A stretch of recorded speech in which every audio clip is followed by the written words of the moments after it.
नमस्कार दोस्तों, कविता यदि यूट्यूब चैनल पर आप सभी का स्वागत है। संपूर्ण हिंदी की तैयारी को आगे बढ़ाते हुए एनटीए नेट की परीक्षा को ध्यान में रखते हुए आज की क्लास के अंतर्गत हम करेंगे हिंदी साहित्य के महत्वपूर्ण प्रश्न, जो कि आपकी हाल ही में होने वाली एनटीए नेट की परीक्षा के लिए काफी मददगार साबित होंगे। चाहे किसी भी स्टेट के अंतर्गत होने वाली टीजीटी पीजीटी हिंदी संबंधी परीक्षा हो या फिर एनटीए नेट की परीक्षा हो या कोई अदर परीक्षा हो, सभी परीक्षाओं के लिए ये प्रश्न इम्पोर्टेंट रहेंगे। परीक्षा की दृष्टि को ध्यान में रखते हुए हमने महत्वपूर्ण प्रश्नों की इस श्रृंखला की शुरुआत की है, तो ज्यादा टाइम वेस्ट न करते हुए शुरुआत कर लेते हैं आज की क्लास के प्रश्न नंबर 1 से। इनमें से कौन सी बोली बिहारी हिंदी वर्ग में नहीं आती? बिहारी हिंदी वर्ग में आने वाली कौन सी बोली इनमें से नहीं है? छत्तीसगढ़ी, मगही, मैथिली या भोजपुरी। तो ये तीन बोलियां, जो कि मगही, मैथिली और भोजपुरी, ये तीनों की तीनों बोलियां जो है बिहारी हिंदी के अंतर्गत आती है। लेकिन छत्तीसगढ़ी जो है ये पूर्वी हिंदी के अंतर्गत आने वाली बोली है, ये आपको ध्यान रखना है। अवधी बघेली और छत्तीसगढ़ी तीनों बोलियां पूर्वी हिंदी की है। आगे बढ़ते हैं, कुछ देख लेते हैं इससे जुड़े हुए तथ्य। छत्तीसगढ़ी बिहारी हिंदी वर्ग की बोली नहीं है, बल्कि पूर्वी हिंदी के अंतर्गत आती है। पूर्वी हिंदी में तीन बोलियां आती है, कौन कौन सी? अवधी, बघेली और छत्तीसगढ़ी। कई बार परीक्षाओं में पूछा जाता है।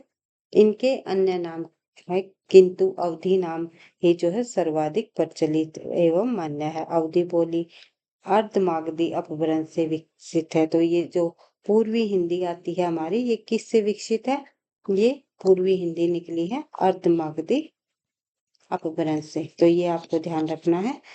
अपभ्रंश भाषाओं से जो है अलग अलग जो है उपभाषाओं का विकास हुआ, उनसे जो है फिर बोलियां निकल कर आई। तो आपको ध्यान रखना है, पूर्वी हिंदी अर्धमागधी से निकली है, यानी कि पूर्वी हिंदी से की बोली है अवधी। तो ये आपको ध्यान रखना है, कई बार परीक्षाओं में पूछ लिए जाते हैं, घुमा फिरा कर तथ्यों को पूछा जाता है। आगे बढ़ते हैं, देख लेते हैं प्रश्न नंबर 2। मुरारी नरगिस के प्रेम पर आधारित उपन्यास है। मुरारी नरगिस के प्रेम पर आधारित जो उपन्यास है, उनमें ये किस उपन्यास को बताया गया है? मुरारी और नरगिस के प्रेम पर आधारित उपन्यास चंद हसीनों के खतूत, आदर्श दंपत्ति, सत्याग्रह या पाप और पुण्य। तो आंसर हो जाएगा हमारा चंद हसीनों के खतूत। आगे बढ़ते हैं, तो देखते हैं, मुरारी और नरगिस के प्रेम पर आधारित उपन्यास है चंद हसीनों के खतूत, जिसका समय 1927। पांडे बेचन शर्मा जी द्वारा रचित उपन्यास है ये चंद हसीनों के खतूत। तो ये आपको ध्यान रखना है, और पत्रात्मक शैली में लिखा गया उपन्यास है, ये भी आपको ध्यान रखना है। इस उपन्यास में सांप्रदायिक सद्भाव का चित्रण हुआ है, और चंद हसीनों के खतूत पत्रात्मक प्रवृत्ति में लिखा हुआ पहला उपन्यास माना जाता है। कई बार परीक्षाओं में पूछा जाता है, पत्रात्मक शैली में लिखा गया हिंदी का पहला उपन्यास कौन सा है? तो चंद हसीनों के खतूत। बनारसी दास चतुर्वेदी विशाल भारत नामक पत्रिका का जो संपादन किया था बनारसी दास चतुर्वेदी जी ने। तो पांडे बेचन शर्मा के उग्र के उपन्यासों को घासलेटी साहित्य कहा। कई बार ये पॉइंट भी परीक्षाओं में पूछा जाता है, घासलेटी साहित्य किसके उपन्यासों को कहा जाता है, किसकी रचनाओं को कहा जाता है? तो ध्यान रखना है, पांडे बेचन शर्मा उग्र जी की उपन्यासों को घासलेटी साहित्य कहा जाता है। और किसके द्वारा ये नाम दिया गया? बनारसी दास चतुर्वेदी। और बनारसी दास चतुर्वेदी ने किस पत्रिका का संपादन किया? विशाल भारत पत्रिका का संपादन इन्होंने किया। उग्र ने सर्वप्रथम हिंदी उपन्यास में पत्रात्मक प्रवृत्ति का प्रवर्तन किया। ये तो आप लोगों ने देख ही लिया। नेक्स्ट क्वेश्चन है हमारा, तपेदिक की मरीज मन्नो की कथा किस कहानी में चित्रित है? तपेदिक की मरीज मन्नो की कथा जो है निम्नलिखित में से बादलों के घेरे, मैं हार गई या जिंदगी और गुलाब या फिर सुहागने, इनमें से किस कहानी में चित्रित है ये तपेदिक की मरीज मन्नो की कथा? तो आंसर हो जाएगा हमारा बादलों के घेरे। बादलों के घेरे नामक जो उपन्यास है, ये किसके द्वारा रचित है? ये आप लोगों को पता ही है, कृष्णा चौपती जी का उपन्यास है। 1980 में इन्होंने ये उपन्यास लिखा। उन्होंने 1980 में साहित्य अकादमी पुरस्कार तथा 1996 में साहित्य अकादमी दत्तावर्ती से सम्मानित किया गया। कृष्णाशोक्ति जी को, ये आपको ध्यान रखना है। आगे बढ़ते हैं। अन्य महत्वपूर्ण रचनाएं कृष्णाशोक्ति जी की हम देख लेते हैं। एक है सिक्का बदल गया। रचना वर्ष रहा 1948 ईस्वी। जिंदगी नामा इनका वह उपन्यास है और 1979। दिलोदान ईस्वी इनका एक प्रसिद्ध उपन्यास रहा है जिसका समय है 1993। तो ये तीनों जो है उपन्यास कृष्णाशोक्ति जी के आपको इनके प्रकाशन वर्ष के अनुसार याद रखने हैं। इम्पोर्टेंट है परीक्षा की दृष्टि से। आगे बढ़ते हैं। प्रश्न नंबर 4 हम देख लेते हैं। प्रश्न नंबर 4 दिया गया है, एक यहाँ पर कोटेशन दी गई है, कथन दिया गया है, तो आपको बताना है। तो देख लेते हैं। सिद्धों और योगियों की रचनाओं का जो जीवन की स्वाभाविक अनुभूतियों और दशाओं से कोई संबंध नहीं, अतः वे शुद्ध साहित्य के अंतर्गत नहीं आती। यह विचार किसका है? तो सिद्ध और योगियों की जो रचनाएं हैं उनको साहित्य की कोटि में किसने नहीं रखा? तो कई बार ये प्रश्न भी पूछ लिया जाता है। तो और ये कोटेशन पूरी की पूरी यहाँ पर दी गई है। सिद्ध और योगियों की रचनाओं का जीवन की स्वाभाविक अनुभूतियों और दशाओं से कोई संबंध नहीं, अतः वे शुद्ध साहित्य के अंतर्गत नहीं आती। तो ये विचार है आचार्य रामचंद्र शुक्ल जी का। तो ये आपको ध्यान रखना है। आंसर हो जाएगा हमारा आचार्य रामचंद्र शुक्ल जी। आगे बढ़ते हैं। तो इस नेक्स्ट क्वेश्चन देख लेते हैं। नेक्स्ट क्वेश्चन है हमारा, ऋतु संहार के रचयिता कौन है? हिंदी में ऋतु संहार नामक जो रचना है किसके द्वारा लिखी गई? आप सभी को पता है ये रचना जो है श्रीधर पाठक जी की प्रसिद्ध रचना है। आगे बढ़ते हैं तो देख लेते हैं। ऋतु संहार के रचयिता कौन है? श्रीधर पाठक। श्रीधर पाठक जी का जन्म 1859, मृत्यु 1928 में हुई। तो ये इनका जीवन काल है श्रीधर पाठक जी का। श्रीधर पाठक खड़ी बोली के प्रथम स्वच्छंदतावादी कवि रहे हैं। कई बार परीक्षाओं में पूछा जाता है खड़ी बोली के प्रथम स्वच्छंदतावादी कवि कौन माने जाते हैं? तो श्रीधर पाठक द्विवेदी युग के अंतर्गत आते हैं। आगे बढ़ते हैं तो देख लेते हैं। ऋतु संहार के मूल रचनाकार कौन माने जाते हैं? कालिदास। जो संस्कृत भाषा में जब ऋतु संहार की रचना की गई उसके रचनाकार कौन है? कालिदास। उनकी रचना का जो अनुवाद है श्रीधर पाठक ने जो है किया। आगे बढ़ते हैं। गुणवंत हेमंत श्रीधर पाठक की पहली खड़ी बोली की रचना है। पहली खड़ी बोली की रचना कौन सी मानी जाती है? श्रीधर पाठक जी की गुणवंत हेमंत। आगे बढ़ते हैं। नेक्स्ट क्वेश्चन हम देख लेते हैं। प्रश्न नंबर 6। और यहाँ से आप एक होमवर्क के लिए मैं जब यहाँ पर आपको एक क्वेश्चन देती हूँ भाई, आपको बताना है ये गुणवंत हेमंत रचना है, ये श्रीधर पाठक जी की है, लेकिन केवल हेमंत नामक जो रचना है वो किस लेखक की है? तो आपको ध्यान बताना है कमेंट बॉक्स में लिख के। हेमंत जो रचना है, सॉरी भाई,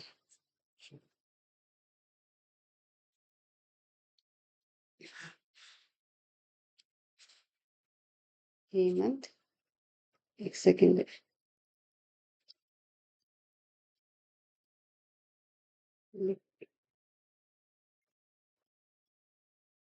हेमंत रचना किसके द्वारा लिखी गई है ये आपको बताना है। इसके रचनाकार कौन है? आगे बढ़ते हैं तो देख लेते हैं। प्रश्न नंबर 6। वट वृक्ष की छाया में किस लेखक की स्मृति, किसकी स्मृति को सुरक्षित रखने के लिए लिखी गई? वट वृक्ष की छाया में किसकी स्मृति को सुरक्षित रखने के लिए लिखी गई? तो ये आपको बताना है। वट वृक्ष की छाया में जो है कमलेश की स्मृति को सुरक्षित रखने के लिए की लिखी गई, या अमृत राय को की, या फिर अमृतलाल नागर, या फिर हजारी प्रसाद द्विवेदी। तो किसकी स्मृति को सुरक्षित रखने के लिए लिखी गई वट वृक्ष की छाया में जो रचना है? आंसर हो जाएगा हमारा अमृतलाल नागर। अमृतलाल नागर की ये रचना है और इनके ही पुत्र कुमुद नागर ने इसे लिखा है। कुमुद नागर, कुमुद नागर जो है इनके पुत्र हुए हैं, ये आपको ध्यान रखना है। आगे बढ़ते हैं तो देख लेते हैं। वट वृक्ष की छाया में जो रचना है वो कुमुद नागर जी द्वारा रचित है और ये अमृतलाल नागर के 2004 की जीवनी जो है लिखी गई। तो अमृतलाल नागर के जीवन पर आधारित ये रचना रही है और कुमुद नागर जी द्वारा लिखी गई है। अमृतलाल नागर की प्रमुख और रचनाएं जो कि बार बार परीक्षाओं में पूछी जाती है शामिल है महाकाल, बूंद और समुंदर, सुहाग के नुपुर, अमृत और विष, सात घूंघट वाला मुखड़ा, मेरी प्रिय कहानियां, सिकंदर हार गया आदि जो है अमृतलाल नागर जी की प्रमुख रचनाएं हैं। उसके बाद अमृतलाल नागर जी को 1981 में साहित्य व शिक्षा के क्षेत्र में पद्म भूषण से भी सम्मानित किया गया।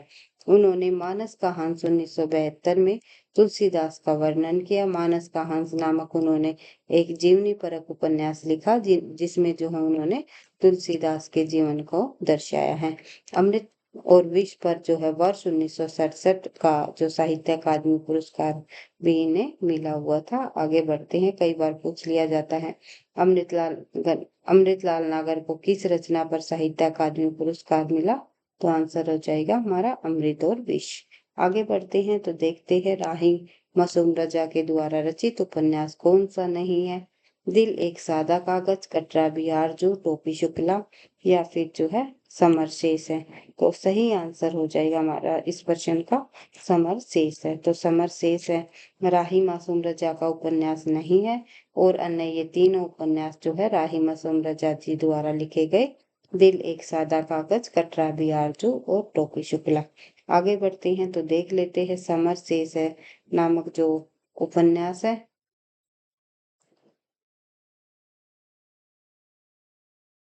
समर शेष है नामक उपन्यास अब्दुल बिस्मिल्लाह जी का है। तो अब्दुल बिस्मिल्लाह नई पीढ़ी के बहुचर्चित और बहुमुखी प्रतिभा संपन्न रचनाकार रहे हैं। और एक और उपन्यास है उनकी जो ये रचना है काफी बार पूछी जाती है, झीनी झीनी बीनी चदरिया। तो ये भी उपन्यास जो है अब्दुल बिस्मिल्लाह जी का है और उन्होंने सोवियत भूमि नेहरू पुरस्कार से भी जो है सम्मानित किया जा चुका है। समर शेष अब्दुल बिस्मिल्लाह खां का एक कथात्मक उपन्यास है, ये आपको ध्यान रखना है। आगे बढ़ते हैं प्रश्न नंबर 8। प्रश्न नंबर 8 पर हम देखते हैं तो पूछा गया है, एक सेकंड में। संस्कृत का कोई भी शब्द मनचाहे ढंग से तोड़ मरोड़ कर तद्भव नहीं बनाया जा सकता। उपयुक्त विचार किस विद्वान का है, तो संस्कृत का कोई भी शब्द मनचाहे ढंग से तोड़ मरोड़ कर तद्भव नहीं बनाया जा सकता। ये विचार जो है निम्नलिखित में से रामविलास शर्मा, सुनीति कुमार चटर्जी, जॉर्ज क्रिएशन या नामवर सिंह जी का है। तो सही आंसर हो जाएगा हमारा इसका कि रामविलास शर्मा की संस्कृत का कोई भी शब्द मन चाहे ढंग से तोड़ मरोड़ कर क्या नहीं बनाया जा सकता, तद्भव। आगे बढ़ते हैं तो देख लेते हैं आंसर है हमारा रामविलास शर्मा। तो देख लेते हैं प्रश्न नंबर 9। प्रश्न नंबर 9 में दिया गया है कि निम्नलिखित में से किस कवि ने सतसई की रचना नहीं की। अमीरदास, मतीराम या फिर जो है चिंतामणि या फिर रामशाही। इनमें से जो है चिंतामणि जी द्वारा सतसई नहीं लिखी गई और अन्य तीनों कवि जैसे कि अमीरदास, मतीराम और रामशाही, इन सभी कवियों ने सतसई की रचना की है। आगे बढ़ते हैं सतसई। सतसई शब्द जो है सत और सई से बना है। शत का अर्थ होता है 7 और सई का अर्थ होता है 100। इस प्रकार सतसई काव्य वह काव्य है जिसमें 700 छंद होते हैं, 700 या फिर जो है 700 से अधिक। तो जैसे कि बिहारी सतसई के अंतर्गत 713 दोहे हैं।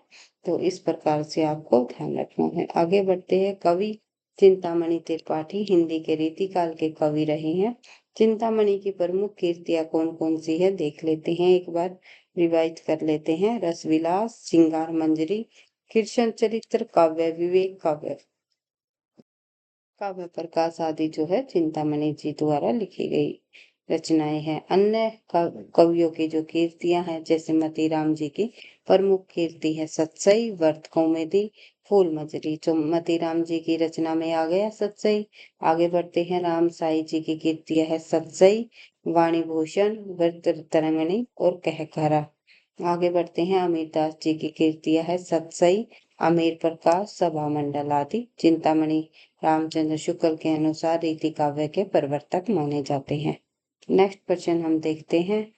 हरि अनंत हरि कथा अनंता कह कही सुनी बहुविधि सब संता। तो ये राम कथा के प्रसंग में तुलसीदास ने यह बात किससे कहलवाई, तो आप सभी को पता है इसका सही आंसर हो जाएगा हमारा शिव।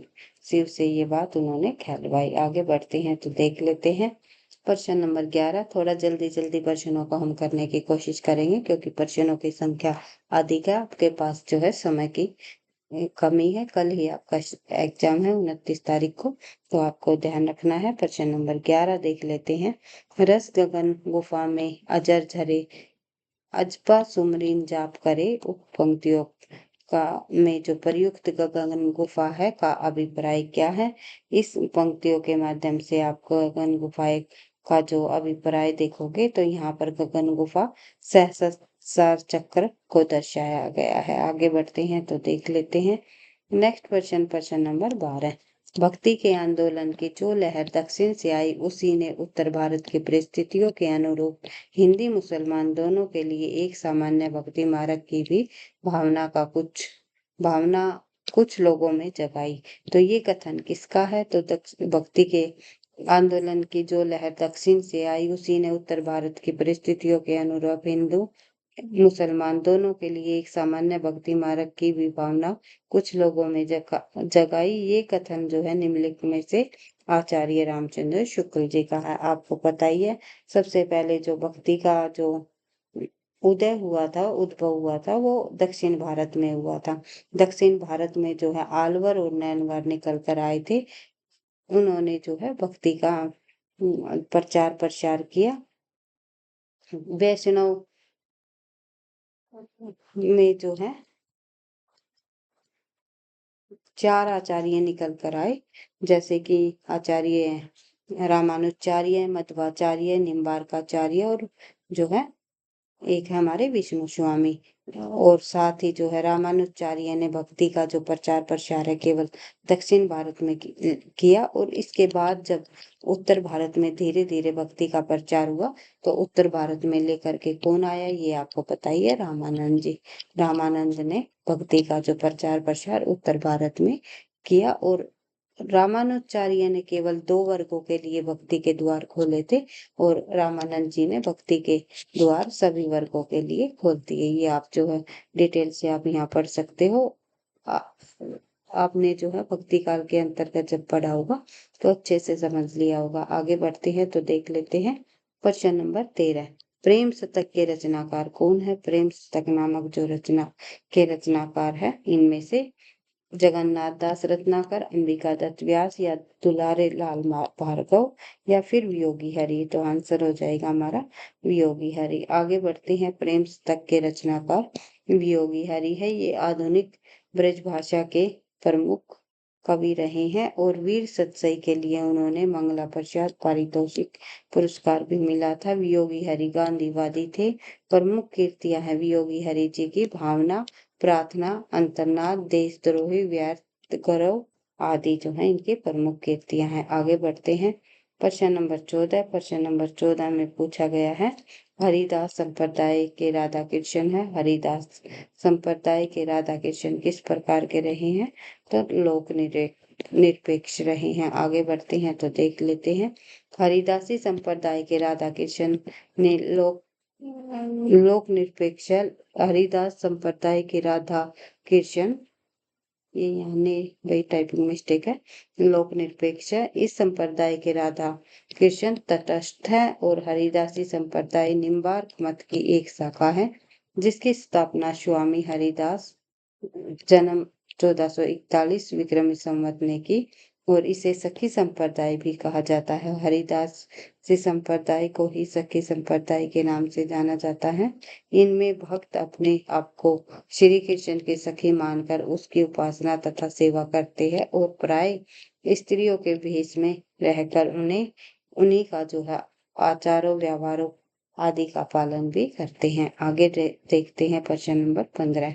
पूछा गया है नारी का आकर्षण पुरुष को पुरुष बनाता है तो उसका आकर्षण उसे गौतम बुद्ध बना देता है। तो ये कथन यह संवाद किस नाटक का है? तो ये पूछा गया है ये संवाद जो है किस नाटक का लिया गया है? लहरों का राजहंस, आषाढ़ का एक दिन, पैर तले की जमीन और जो है आधे अधूरे। तो सही आंसर हो जाएगा हमारा लहरों के राजहंस। लहरों के राजहंस में ये कथन कहा गया है। आगे बढ़ते हैं प्रश्न नंबर 16।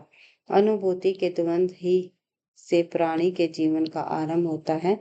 कुछ प्राणी मनुष्य भी केवल एक जोड़ी अनुभूति लेकर इस संसार में आता है। तो ये पंक्तियां किस निबंध से ली गई है? तो ये पंक्तियां जो है निम्नलिखित में से भाव या मनोविकार निबंध से ली गई है, जो कि ये निबंध किसके द्वारा लिखा गया है? आचार्य रामचंद्र शुक्ल जी का ये निबंध है। और ये सभी निबंध शुक्ल जी के हैं, ये भी आपको ध्यान रखना है। उत्साह भी शुक्ल जी का है, श्रद्धा भक्ति भी और करुणा भी। आगे बढ़ते हैं तो देख लेते हैं प्रश्न नंबर 17। प्रश्न नंबर 17 में दिया गया है, निम्नलिखित में से कौन सी रचना गया प्रसाद शुक्ल स्नेही की नहीं है? तो चौपन, प्रेम पच्चीसी, कुसुमांजलि और कृषक करंदन। इनमें से जो है आप सभी को पता है शोपन जो रचना है ये गया शुक्ल स्नेही जी की नहीं है, बल्कि राम नरेश त्रिपाठी जी की है। मानसी, शोपन, मिलन, ये सभी रचनाएं जो है राम नरेश त्रिपाठी जी की है। तो आपको ध्यान रखना है, शोपन राम नरेश त्रिपाठी जी की रचना है। मिलन 1917 में लिखी गई राम नरेश त्रिपाठी जी की, और पथिक 1920 की रचना है, और शोपन 1928 की। आगे बढ़ते हैं तो देखते हैं प्रश्न नंबर 18। रामचरित्र महाकाव्य में कितने कांड है? ये आपको पता ही है। रामचरित्र मानस के अंतर्गत जो है 7 कांड रहे हैं, जो कि तुलसीदास जी द्वारा अवधी भाषा में लिखी गई रचना है। आगे बढ़ते हैं, और इन 7 कांडों का जो नाम है वो किस प्रकार आप याद कर सकते हो? इनको आप बार बार रिवाइज करके याद रख सकते हो, क्योंकि परीक्षाओं में इनको कर्मानुसार लगाने का को भी पूछ लिया जाता है। कई बार परीक्षा में पूछा जाता है 5वां कांड कौन सा है, या फिर इनको कर्म के अनुसार लगाइए। तो आपको ध्यान रखना है, सबसे पहले बाल कांड, फिर अयोध्या कांड, फिर अरण्य कांड, फिर किष्किंधा कांड, सुंदर कांड, लंका कांड, और जो है उत्तर कांड। लंका कांड को युद्ध कांड के नाम से भी जाना जाता है। आगे बढ़ते हैं तो देख लेते हैं प्रश्न नंबर 19।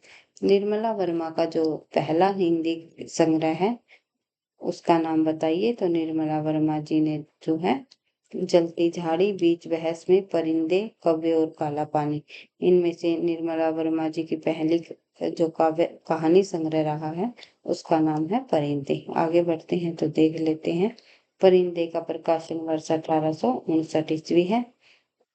नेक्स्ट क्वेश्चन दिया गया है कि सरस्वती पत्रिका का प्रकाशन वर्ष क्या था? सरस्वती पत्रिका का प्रकाशन वर्ष अगर पूछ लिया जाए तो आंसर हो जाएगा 1900। कई बच्चे जो है 1903 लगा देते हैं, क्योंकि महावीर प्रसाद द्विवेदी जी ने जो है 1903 में सरस्वती पत्रिका का जो है कार्यभार संभाला था। प्रकाशन का कार्यभार 1903 में किसने संभाला? ये आंसर हो जाएगा महावीर प्रसाद द्विवेदी जी ने। और सरस्वती पत्रिका का जो प्रकाशन वर्ष है वो 1900 ईस्वी में। सबसे पहले चिंतामणि घोष जी इसके संपादक बने। आगे बढ़ते हैं, संपादन जो है 1900 ईस्वी में सरस्वती पत्रिका का जो संपादन है 1900 ईस्वी में कहाँ से हुआ? बनारस से हुआ, और प्रकाशन इलाहाबाद से इंडियन प्रेस द्वारा। आगे बढ़ते हैं तो देख लेते हैं प्रश्न नंबर 22। आचार्य भरत के रसोत्तर के व्याख्याता शंकुक के सिद्धांत का नाम बताइए। आचार्य भरत के सूत्र के व्याख्याता शंकुक का जो सिद्धांत है इनमें से उसका नाम क्या है? तो ये आपको पता ही है, अनुमतिवाद नाम दिया है शंकुक ने। उपभोगवाद जो है भट्टनायक भट्टनायक जी का है। अभिव्यक्तिवाद जो है किसका है? अभिनव गुप्त जी का। अभिनव गुप्त। और आरोपवाद जो है किसके द्वारा दिया गया? भट्ट लोलट। एक मिनट, लोलट, सॉरी भाई, एक सेकेंड।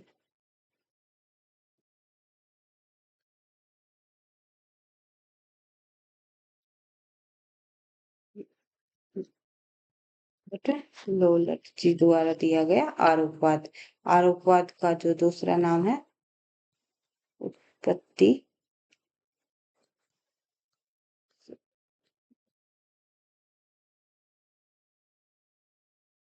उत्पत्तिवाद भी कहा गया।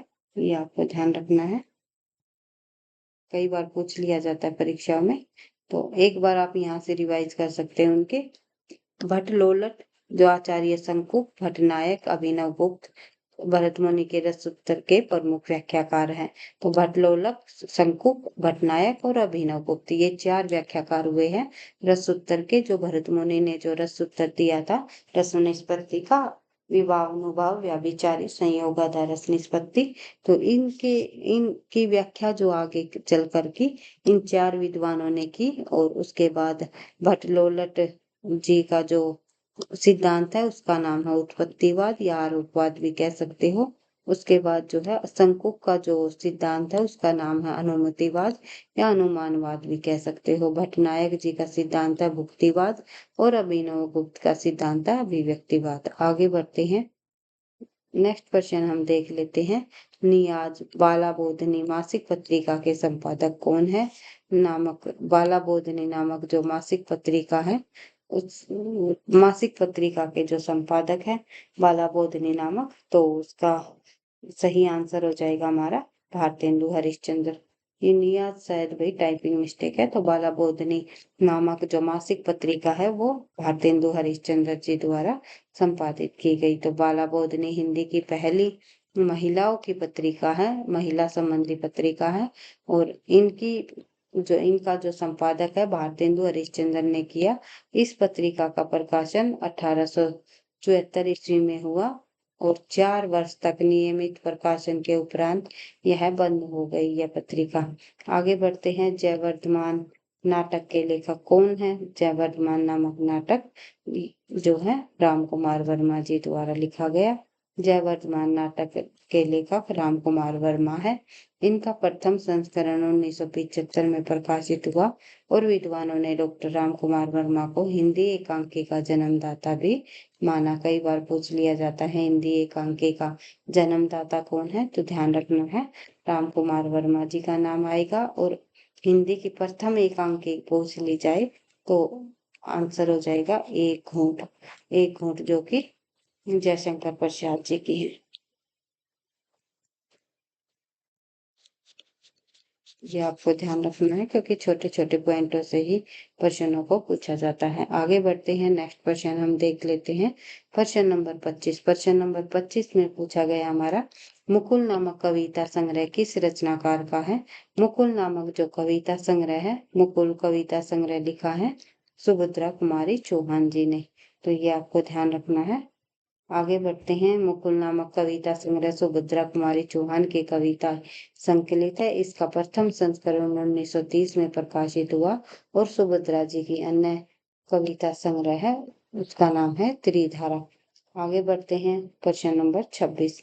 प्रश्न नंबर 26 है, चक्कर कलब के रचनाकार कौन है? तो चक्कर कलब के रचनाकार अमृतलाल नागर, पांडे बच्चन शर्मा उग्र, यशपाल बाल मुकुंद गुप्त। सही आंसर हो जाएगा हमारा यशपाल। आगे बढ़ते हैं, चक्कर कलब यशपाल जी की रचना है। यह लोक भारती प्रकाशन इलाहाबाद से 1996 में प्रकाशित हुई।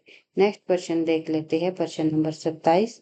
चेखव एक इंटरव्यू किसकी रचना है? चेखव एक इंटरव्यू नामक जो रचना वो राजेंद्र यादव ने लिखी। आगे बढ़ते हैं, चेखव एक इंटरव्यू सुविख्यात कथाकार और हंस हंस पत्रिका के जो संपादक रहे राजेंद्र यादव, उनकी ये रचना है चेखव एक इंटरव्यू। आगे बढ़ते हैं तो देख लेते हैं नेक्स्ट क्वेश्चन। थोड़ा जल्दी जल्दी हम प्रश्नों को कंप्लीट करेंगे क्योंकि लगभग हमने आज की क्लास के लिए 50 प्रश्नों को लिया है विद सॉल्यूशन के साथ, ताकि आप इन 50 प्रश्नों के साथ लगभग आपके जो है 500 तथ्य कंप्लीट हो जाए।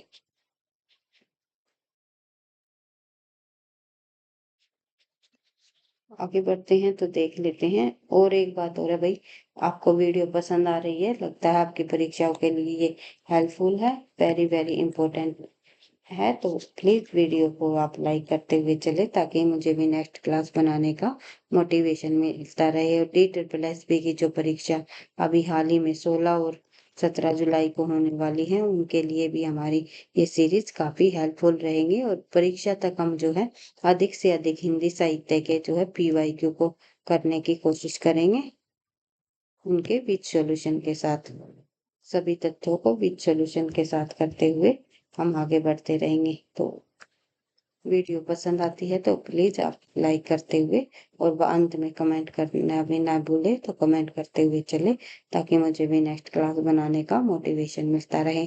तो नेक्स्ट क्वेश्चन हमारा प्रश्न नंबर 28। जसोदा कहा कहो हो जा, कहा हो बात तुम ही सूत के कर्तव्य मुँह पे कहे नहीं जा। तो ये पंक्तियां हैं किसके द्वारा लिखी गई, तो आंसर हो जाएगा हमारा नंददास जी की। ये पंक्तियां जो है, सॉरी भाई, नंददास जी की नहीं है, ये पंक्तियां जो है चतुर्भुज दास जी द्वारा रचित है। यशोदा कहाँ हो वो बात तुम्हें सूत के कर्तव्य मुँह पे कहत कहे नहीं जाती। ये पंक्तियां किस कवि द्वारा लिखी गई, तो आंसर हो जाएगा चतुर्भुज दास। काव्य पंक्तियों के रचनाकार चतुर्भुज दास है, ये कुम्मन दास जी के पुत्र हैं। अष्टछाप के जो प्रमुख कवियों के अंतर्गत आते हैं चतुर्भुज दास जी, 8 कवियों में शामिल है अष्टछाप में। और जो है ये विठल नाथ जी के शिष्य है, ये भी आपको ध्यान रखना है। और कुम्मन दास जी जो है वल्लभाचार्य जी के शिष्य हैं, और दोनों में पिता पुत्र का संबंध है। आगे बढ़ते हैं। इनका स्थान और अन्य रचनाएं भी जब आप देखोगे तो द्वादश यश, भक्ति प्रताप, हितजू को मंगल आदि इनके प्रमुख रचनाएं हैं। आगे बढ़ते हैं। प्रश्न नंबर 29। महात्मा गांधी के जीवन पर आधारित उपन्यास है। महात्मा गांधी के जीवन पर आधारित उपन्यास इनमें से पहला गिरमिटिया, अभिज्ञान, तोड़ो तोड़ो करा तोड़ो या मृत्यु जन्नत। तो आंसर हो जाएगा हमारा पहला गिरमिटिया, जो कि गिरिराज किशोर जी द्वारा रचित है। पहला गिरमिटिया गिरिराज किशोर द्वारा रचित हिंदी का उपन्यास है, जो महात्मा गांधी के जीवन पर आधारित है। और इनका जो नायक है उसका नाम है मोहनदास। आगे बढ़ते हैं तो देखते हैं। प्रश्न नंबर 30। मौन भी अभिव्यंजना है, जितना तुम्हारा सच है उतना ही कहो। मौन के इस रचनात्मक संदर्भ की अभिव्यक्ति अज्ञे ने अपने किस काव्य में की है, तो आंसर हो जाएगा हमारा इंद्रधनुष रोंदे हुए। आगे बढ़ते हैं तो देख लेते हैं। मौन भी अभिव्यंजना है, जितना तुम्हारा सच है उतना ही कहो। उपयुक्त पंक्तियां जितना तुम्हारा सच है कविता से ली गई है। यह एडिम एडिनबरा लंदन रेल में 28 अगस्त 1955 को अज्ञे जी ने लिखा था। जितना तुम्हारा सच है कविता सदानीरा भाग 1 तथा इंद्रधनुष रोते हुए में संकलित है। ये कविता संग्रह है उसका नाम है इंद्रधनुष रोंदे हुए। आगे बढ़ते हैं तो देख लेते हैं प्रश्न नंबर 31। विद्रोहिणी अम्बा नाटक के रचयिता कौन है।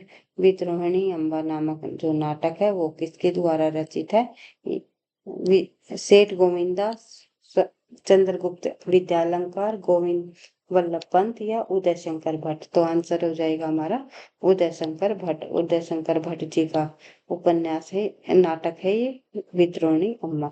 विद्रोहिणी अम्मा जो है 1935 उदय शंकर भट्ट का पौराणिक नाटक है, जो नारी अस्मिता और पुरुष शासित समाज के द्वंद्व से प्रेरित है। और उदय शंकर भट्ट जी के लगभग 2 दर्जन नाट्य कृतियों की रचना की गई है। उन्होंने 3 श्रेणियों में विभाजित किया जा सकता है, नाट्य गीति नाट्य, पूर्णांकी नाट्य और एकांकी नाट्य। आगे बढ़ते हैं। विषय वस्तु के आधार पर जो उदय शंकर भट्ट के नाटकों के 5 वर्गों में विभाजित किया जाता है, पौराणिक, ऐतिहासिक, सामाजिक, राजनीतिक और मनोवैज्ञानिक में निर्धारित किया जा सकता है। नेक्स्ट प्रश्न हम देख लेते हैं। प्रश्न नंबर 32। निम्नलिखित में से किस नाटक का प्रच्छन्न नायक गौतम बुद्ध है। तो आप सभी को पता है लहरों का राजहंस नाटक का जो नायक गौतम बुद्ध रहा है। आगे बढ़ते हैं। प्रश्न नंबर 33। यात्रावृत्त के लेखक के रूप में इनमें से कौन प्रसिद्ध है। यात्रावृत्त के रूप में निम्नलिखित में से आपको ध्यान रखना है कौन प्रसिद्ध रहे हैं। राजेंद्र यादव, उषा प्रियमंदा या नामवर सिंह या अज्ञे। तो सही आंसर हो जाएगा हमारा अज्ञे जी जो है यात्रा वृत्तांत के लेखों में काफी प्रसिद्ध हुए हैं, जैसे कि राहुल सांस्कृतायन जी और नागार्जुन जी काफी इम्पोर्टेंट हुए हैं। तो आधुनिक हिंदी के अंतर्गत आने वाले राहुल सांस्कृतायन, अज्ञे और नागार्जुन, ये तीनों कवि जो है एक कह सकते हैं यात्रा वृत्तांत में काफी प्रसिद्ध हुए हैं। और इन तीनों कवियों को ही आधुनिक हिंदी साहित्य का घुमक्कड़ बेहतरीन कहा जाता है। आगे बढ़ते हैं। नेक्स्ट क्वेश्चन हमारा प्रश्न नंबर 34। इनमें से कौन सी रचना राहुल सांस्कृतायन द्वारा रचित नहीं है? कौन सी राहुल सांस्कृतायन जी की रचना नहीं है? मेरी लद्दाख यात्रा, रूस के 25 वर्ष और यात्रा के पन्ने, ये सभी रचनाएं राहुल सांस्कृतायन जी की हैं।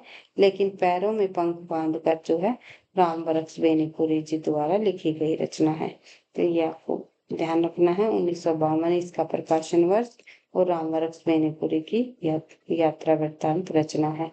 प्रश्न नंबर 35। प्रश्न नंबर 35 दिया गया है कि कविता करना अत्यंत पुण्य का फल है। इस दुराशा और अनंत उत्कंठा से कवि जीवन व्यतीत करने की इच्छा हुई। यह संवाद जयशंकर प्रसाद के किस नाटक का है? तो आपको पता ही है, स्कंदगुप्त नाटक का ये संवाद है। आगे बढ़ते हैं। नेक्स्ट क्वेश्चन हम देख लेते हैं। क्वेश्चन नंबर आगे, अगर जयशंकर प्रसाद जी के नाटकों को आप यहाँ पर रिवाइज करना चाहो तो कर सकते हो, क्योंकि जयशंकर प्रसाद जी जो है नाटकों के क्षेत्र में काफी प्रसिद्ध लेखक हुए हैं। उनके द्वारा जो रचित नाटक है परीक्षाओं में कई बार पूछा जाता है। जयशंकर प्रसाद के नाटक में शामिल है जैसे कि सज्जन 1911, कल्याणी 1912, उसके बाद प्रायश्चित 1913, करुणालवी 1913, राज्यश्री 1915, विशाखा विशाखा 1921, अजात शत्रु 1922, कामना 1923 में लिखा गया और प्रकाशन 1927 में हुआ। उसके बाद जन्मेजय का नागयज्ञ 1926, स्कंदगुप्त नाटक का प्रकाशन वर्ष 1928, एक घूट 1929 में इनका एकांकी नाटक है भाई, ये ध्यान रखना है, एकांकी नाटक रहा है हिंदी का पहला एकांकी, हिंदी का पहला एकांकी नाटक कौन सा माना जाता है? एक घूंट, जो कि जयशंकर प्रसाद जी द्वारा रचित है। आगे बढ़ते हैं। चंद्रगुप्त 1931, ध्रुव स्वामी 1933 और अग्निमित्र इनका अपूर्ण उपन्यास रहा है। अपूर्ण नाटक रहा भाई, उपन्यास नहीं, माफी चाहूंगी। आगे बढ़ते हैं तो देख लेते हैं प्रश्न नंबर 36। प्रश्न नंबर 36 में दिया गया है, एक पंक्ति दी गई है और पूछा गया है ये पंक्ति किसकी है? बालचंद बिजबाई भाषा, छूहू नहीं लगन दूजन हासा। तो ये पंक्ति आपको पता ही है, विद्यापति जी द्वारा रचित है। आगे बढ़ते हैं तो देख लेते हैं। विद्यापति जी का जन्म 1952, मृत्यु 1914, सॉरी भाई 1900 नहीं है, 1300 है। जन्म विद्यापति आदिकाल के कवि हुए हैं विद्यापति जी। जन्म 1352 और मृत्यु 1448। मैथिली और संस्कृत के कवि हुए हैं, संगीतकार, लेखक, दरबारी और राजपुरोहित थे।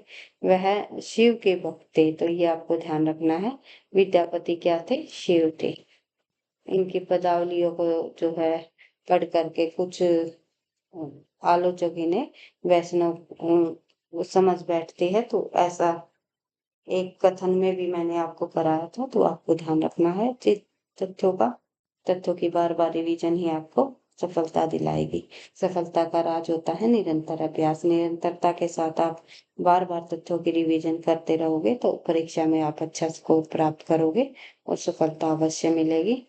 तो देख लेते हैं। विद्यापति शिव के भक्त थे, लेकिन उन्हें प्रेम गीत और भक्ति वैष्णव गीत भी लिखे थे, जैसे कि पदावली। आगे बढ़ते उन्हें मैथिली कवि कोकिल और मैथिल के कवि कोयल के नाम से भी जाना जाता है।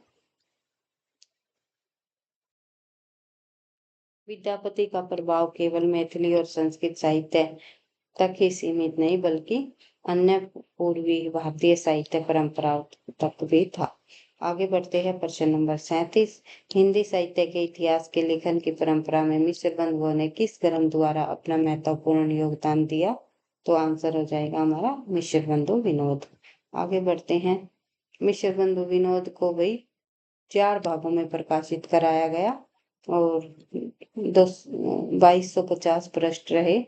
प्रथम 3 भाग 1913 और चौथा भाग 1934। हिंदी नवरत्न जो है मिश्र बंधु विनोद के प्रथम 3 भागों का पूरक रहा और 4591 कवियों का जीवन वृत्तांत संग्रहित रहा। आचार्य रामचंद्र शुक्ल कवियों के परिचयात्मक विवरण मैंने प्राय मिश्र बंधु विनोद से ही लिए, तो ये आपको ध्यान रखना है। अगर ये पूछ लिया जाए शुक्ल ने किस इतिहास से जो है कवियों का परिचयात्मक विवरण लिया, तो मिश्र बंधु विनोद से। स्थान पर काव्यांग विवेचन तुलनात्मक पद्धति का अनुकरण करते हुए कवियों की श्रेणियां बनाने का इन्होंने प्रयास किया। देव बिहारी विवाद को जन्म दिया और अगले 10 वर्षों तक चर्चा का विषय रहा। अनेक अज्ञात कवियों को प्रकाश में लाई और कवियों का ऐतिहासिक महत्व निर्धारण इन्होंने किया। कवियों का सापेक्षिक महत्व निर्धारण करने के 4 श्रेणियां इन्होंने बनाई। उसके बाद आगे बढ़ते हैं प्रश्न नंबर 38 पर। हिंदी साहित्य का आरंभ 693 से मानने वाले इतिहासकार कौन है? तो हिंदी साहित्य का आरंभ यानी आदिकाल का आरंभ 693 ईस्वी से माना। किसके द्वारा माना गया? तो आपको ध्यान रखना है राम कुमार वर्मा। आंसर हो जाएगा राम कुमार वर्मा। आगे बढ़ते हैं, देख लेते हैं। राम कुमार वर्मा जी द्वारा रचित जो ग्रंथ का नाम है उसका नाम है आलोचनात्मक हिंदी साहित्य का आलोचनात्मक इतिहास, जो कि 1938 में लिखा गया। 693 से 1693 तक के कालखंड का 7 प्रकरणों में प्रस्तुत किया और संधि काल, चारण काल, भक्ति काल की अनुकर्मणी का भक्ति काव्य, राम काव्य, कृष्ण काव्य, प्रेम काव्य आदि रहे। आगे बढ़ते हैं, देख लेते हैं। शुक्ल की मान्यताओं को दोहराया और आदिकाल को 2 भागों में बांटा, संधि काल और चारण काल। ये पूछ लिया जाता है। हिंदी साहित्य के इतिहास के प्रथम काल खंड आदिकाल को, संधि काल और चारण काल को किसने 2 भागों में बांटा? तो ध्यान रखना है राम कुमार वर्मा ने संधि काल और चारण काल। और जॉर्ज ग्रियर्सन ने केवल आदिकाल को, पूरे के पूरे आदिकाल को चारण काल नाम दिया है। एक सेकंड भाई। जॉर्ज ग्रियर्सन, तो ये आपको ध्यान रखना है। चारण काल कहा है जॉर्ज ग्रियर्सन ने। आदिकाल को चारण काल नाम किसने दिया? कई बार पूछा जाता है। विवेचना पद्धति में पद्य की कोमलता रही। 693 से हिंदी साहित्य का आरंभ मानने का जो स्वयंभू को पहला कवि माना गया, तो राम कुमार वर्मा जी को जो है इन्होंने पहला कवि घोषित किया, पहला कवि माना। हिंदी का पहला कवि अलग अलग विद्वानों द्वारा अलग अलग माने गए हैं, तो ध्यान रखना है डॉक्टर राम कुमार वर्मा ने। एक सेकंड भाई। कुमार वर्मा जी ने हिंदी का पहला कवि किसे माना है? स्वयंभू जी को। हजारी प्रसाद द्विवेदी ने अब्दुल रहमान को माना। तो इस प्रकार से सरहप्पा को माना राहुल सांस्कृतायन ने। इसलिए प्रकार अलग अलग विद्वानों ने अलग अलग कवियों को हिंदी का प्रथम कवि माना है। तो यहाँ आपको ध्यान रखना है, शंभू को पूछा जाए तो डॉक्टर राम कुमार वर्मा जी द्वारा माना गया। आगे बढ़ते हैं प्रश्न नंबर 39। कुछ नाही का नाव धरी भरमा सब संसार, सांस झूठ समझे नाही कुछ, ना कुछ किया विचार। तो उपयुक्त जो ये पंक्तियां है ये किसके द्वारा लिखी गई है? उपयुक्त दोहा किस कवि का है? तो आपको बताना है। तो आंसर क्या होगा कि कुछ नाही का नाव धरी भरमा सब संसार, सांस झूठ समझे नहीं, ना कुछ किया विचार। तो ये पंक्तियां जो है हमारी दादू दयाल जी द्वारा रचित है। तो आंसर हो जाएगा हमारा दादू दयाल। आगे बढ़ते हैं। दादू दयाल की रचनाओं का संग्रह सर्वप्रथम उनके दो शिष्यों संत दास और जगन्नाथ दास के हरडेवाणी नाम से किया और बाद में दादू दयाल की रचनाओं के संग्रह का संपादन संत रज्जब ने अंगवधु नाम से किया। तो ये आपको ध्यान रखना है। दादू दयाल की रचनाओं का जो संपादन है हरडेवाणी नाम से किसने किया, अंगवधु नाम से किसने किया, दादू दयाल। हिंदी के भक्ति काल में ज्ञानाश्री शाखा के प्रमुख संत कवि रहे हैं। तो ये भी आपको आज हमारी भाई थोड़ी लंबी क्लास हो गई, आप कह सकते हो। आज हमने जो है परीक्षा को ध्यान में रखते हुए एक मैराथन क्लास ली है, तो आपको ध्यान रखना है और इन प्रश्नों को अवश्य ही जो है आपको देख करके जाना है परीक्षा में, क्योंकि काफी सारे प्रश्न हमने जो है आज के जो प्रश्न है हमारे एनटीए नेट से पर आधारित है। एनटीए नेट के पाठ्यक्रम से हमने लिए हैं आज के प्रश्न। तो ऐसा नहीं है कि नेट में ही ये आपके लिए बेनिफिट रहेंगे, मददगार रहेंगे, बल्कि टीजीटी पीजीटी परीक्षाओं के लिए भी ये हेल्पफुल रहेंगे। तो आपको एक एक प्रश्न को बिल्कुल ध्यान से रिवाइज करते हुए समझते हुए आपको क्लास को कंप्लीट करना है। और भाई वीडियो आपको पसंद आई तो प्लीज वीडियो को आपको लाइक करते हुए और साथ में कमेंट भी करके बताना है कि आपको क्लास कैसी लगी। तो आगे बढ़ते हैं, तो देख लेते हैं। 10 प्रश्न और हमारे रहते हैं आज की क्लास के, तो जल्दी जल्दी हम करने की कोशिश करेंगे। तो देखते हैं। कमल दल नैनी की उपमानी बिसरती नाही सखी मोह मन से मंद मंद मुस्कानी। तो उपयुक्त पंक्तियों के रचनाकार कौन है? तो इन पंक्तियों के रचनाकार आप सभी को पता है, रहीम जी हैं। तो आगे बढ़ते हैं, तो देख लेते हैं रहीम की प्रमुख रचनाएं। रहीम दोहावली, बरवे नाई का भेद, ये एक ही रचना गई, बरवे नाई का भेद और मदनाष्टक, रास पंचाधाई, नगर शोभा आदि जो है रहीम जी की रचनाएं हैं। प्रश्न नंबर 41, रावे रूप की रीति अनुप नयो नयो लागत जो जो निहारे। पंक्तियां किसकी है? पंक्तियों से संबंधित काफी सारे प्रश्न परीक्षाओं में पूछे जाते हैं, तो आपको ध्यान रखना है ये पंक्तियां घनानंद जी की है। तो घनानंद जी के द्वारा रचित है ये पंक्तियां। रावे रूप की रीति अनुप नयो नयो लागत जो जो निहारे। तो ये पंक्तियां घनानंद जी की है। घनानंद कौन है? तो आपको पता ही है, ऋतु काल के अंतर्गत आने वाले रीति मुक्त काव्य धारा के प्रमुख कवि हुए हैं, शिखर पुरुष है। इन्होंने हिंदी साहित्य में प्रेम की पीर के कवि के रूप में भी प्रसिद्धि प्राप्त की है। इनका साहित्य कई संवेदनात्मक व शैल्पिक विशेषताओं को धारण करता है और घनानंद जी की प्रमुख रचनाएं हैं। उसका नाम है सुजान हित, सुजान सागर भी इनकी रचना में, इश्कलता, वियोग वेली, यमुना यस, वृंदावन, प्रीति प्रवास, प्रेम पत्रिका और पदावली, सभी ये रचनाएं घनानंद जी द्वारा रचित है। इनको आपको रिवाइज कर लेना है। आगे बढ़ते हैं। एक रचना हमारी जो है कमेंट बॉक्स में आप लिख करके बताओगे। इश्कनामा रचना किस लेखक द्वारा लिखी गई रचना है? इश्कनामा के रचनाकार कौन है? तो ये आपको बताना है, तो आपको कमेंट बॉक्स में बताएं। इश्कलता घनानंद जी की है, लेकिन इश्कनामा किसके द्वारा लिखी गई? आगे बढ़ते हैं, तो देख लेते हैं। प्रश्न नंबर 42। प्रश्न नंबर 42 हमारा आचार्य रामचंद्र शुक्ल की ऐतिहासिक दृष्टि से युग की परिस्थितियों को प्रमुखता प्रदान करती है। तो आंसर हो जाएगा हमारा बी। आगे बढ़ते हैं, देखते हैं। हिंदी साहित्य का आरंभ 1993 से मानने वाले विद्वान कौन है? तो 1993 से हिंदी साहित्य का आरंभ किसके द्वारा माना? रामचंद्र शुक्ल जी द्वारा। और राम कुमार वर्मा ने, आप लोगों ने पता ही है, 693 से माना था। संधि और चारण काल दो भागों में विभाजित किया था। और अगर 993 ईस्वी से जो है रामचंद्र शुक्ल ने हिंदी साहित्य का आरंभ माना, अगर संवत में पूछ लिया जाए तो इसमें आप 57 प्लस करके बता सकते हो 1030। आगे बढ़ते हैं। इन्होंने जो है आदिकाल को वीर गाथा काल नाम दिया। आचार्य रामचंद्र शुक्ल ने आदिकाल को क्या नाम दिया? कई बार पूछा जाता है, वीर गाथा काल। 693 से लेकर 1693 तक मानने वाले राम कुमार वर्मा जी हैं। आगे बढ़ते हैं नेक्स्ट क्वेश्चन, क्वेश्चन नंबर 44।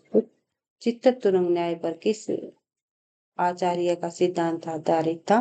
चित्त तुरुंग न्याय पर जो है आचार्य संकोप का जो है संकोप का आचार्य का सिद्धांत आधारित था चित्त तुरुंग न्याय पर। तो आचार्य संकुक का जो है सिद्धांत चित्त तुरुंग न्याय पर आधारित था। आगे बढ़ते हैं तो देखते हैं नेक्स्ट क्वेश्चन।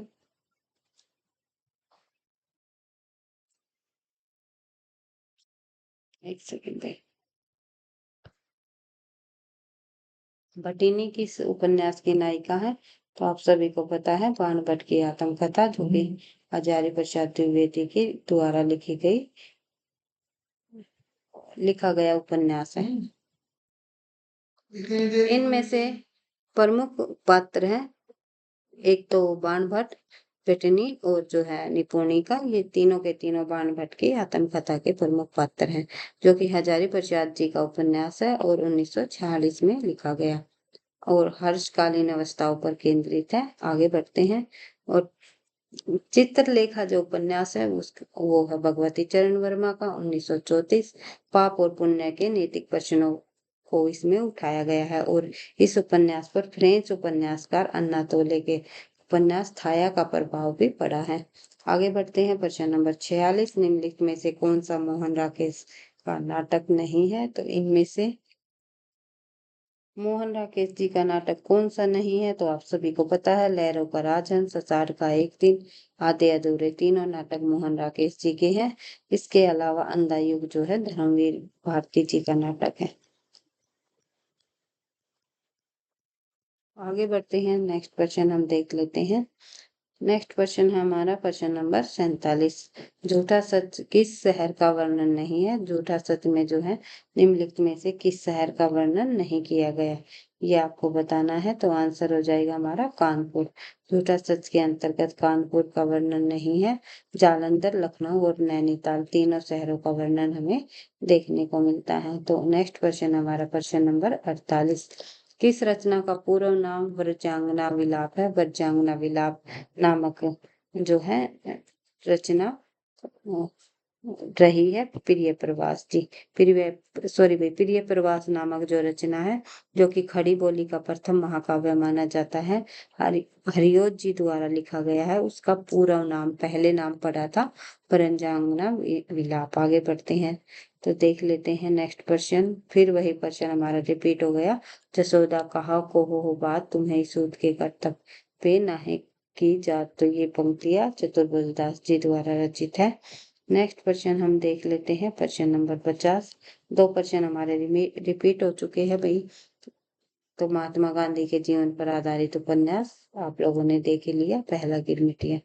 इस प्रकार से आज की क्लास में हमने जो है लगभग 50 प्रश्नों को कंप्लीट करने की कोशिश की है विद सॉल्यूशन के साथ। कहीं ना कहीं पिछली परीक्षाओं में पूछे प्रश्न है, PYQ है। तो वीडियो आपको पसंद आई तो लाइक करना, दोस्तों के साथ शेयर करना, चैनल पर पहली बार हो तो सब्सक्राइब कर लेना, क्योंकि TGT PGT परीक्षाओं में पूछे जाने वाले एक्सपेक्टेड प्रश्नों को बार बार रिवाइज करते हुए हम आगे बढ़ रहे हैं। TGT PGT परीक्षाओं की हम तैयारी को आगे बढ़ा रहे हैं।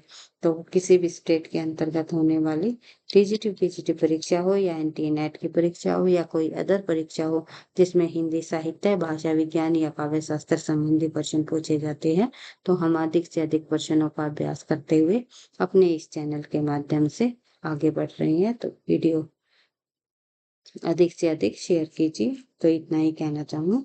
थैंक यू, धन्यवाद। मिलते हैं नेक्स्ट क्लास में और अन्य महत्वपूर्ण प्रश्नों के साथ।